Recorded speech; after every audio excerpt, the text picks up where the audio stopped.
when I looked at it closely, I just thought it was a plastic tube, and then I saw there was this, looked like a piece of paper inside, so I found a little rock and managed to smash open the lid.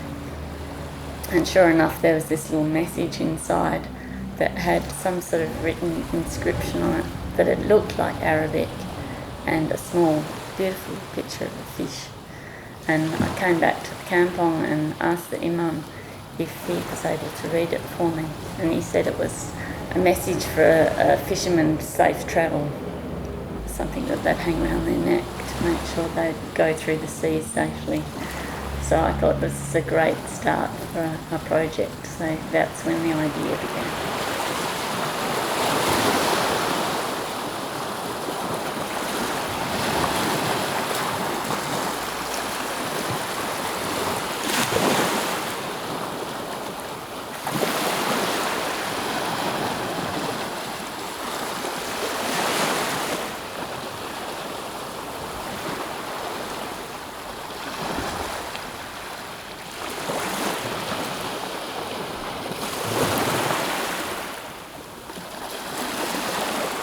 The roundabout with the most amazing little signs saying what's going on every day on the island and what you should be going to or seeing, you know, what people want to get across is always written up on the chalkboards.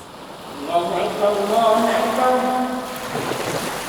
Allahu Akbar,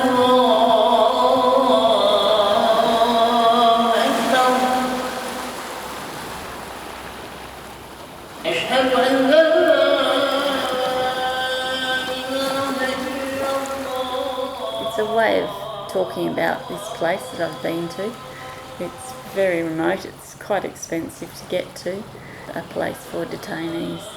There's about 800 people being detained at the moment, so I just wanted to talk about other things as well as that part of the island, that there's a lot more to the island than what the media shows us.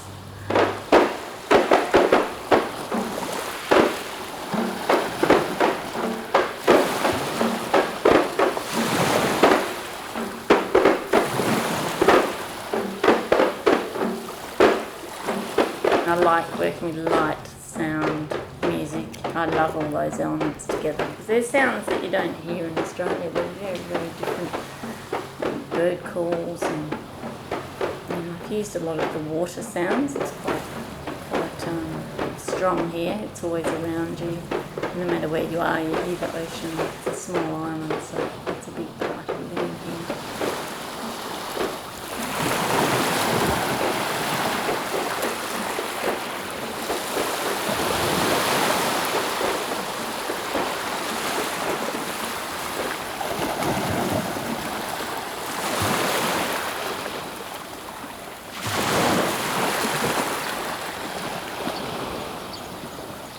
The whole process in making the art is probably the most exciting for me. It's the actual journey to get to the beach, the driving down the track through the jungle, the wind blowing, the birds that are flying, going down the steep staircase and the roaring beach coming at me. Like if someone came and bought all this collection and just dumped it on me and said, oh, you know, here, make something out of this, I just wouldn't have the same relationship as if, you know, I hadn't been on that journey. It just wouldn't mean the same, because every time I pick something up, there's a huge amount of stuff on that beach, and I'm actually processing while I'm walking and picking things up. I'm sorting through thousands and thousands of objects, the ones that I want to use, and then I come back here and I do another sorting. I look at it all and I put them into little categories, and from there I do another sorting and work out what pieces they might work in. It's the whole culture of being on the island and eating the food, meeting the people, swimming, everything. It's not just making the art that's important to me, the journey.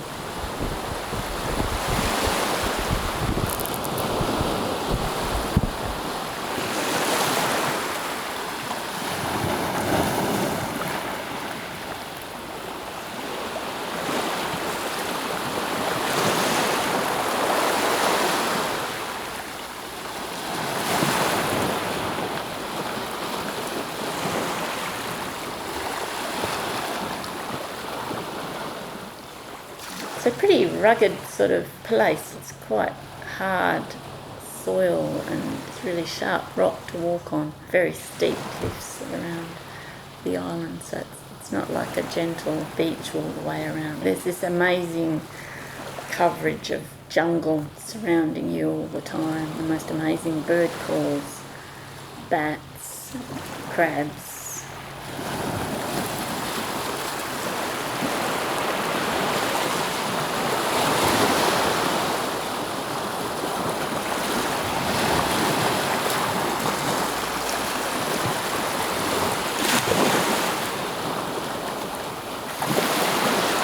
What I've found with working with these materials, it's one thing to put them to use, it's another thing to work out how to put them together. And the process of making is another huge learning curve for me because they're materials I haven't used before, so I enjoy the battle that there is to put these into making an artwork. There's things that I just think are amazing that you collect a certain number of things and you find that that's just the perfect number for that piece, and it was all I had anyway. I couldn't have any more, but it fitted into the area that I needed. When I don't have enough of one thing, I have to find something else, and that leads me in another direction.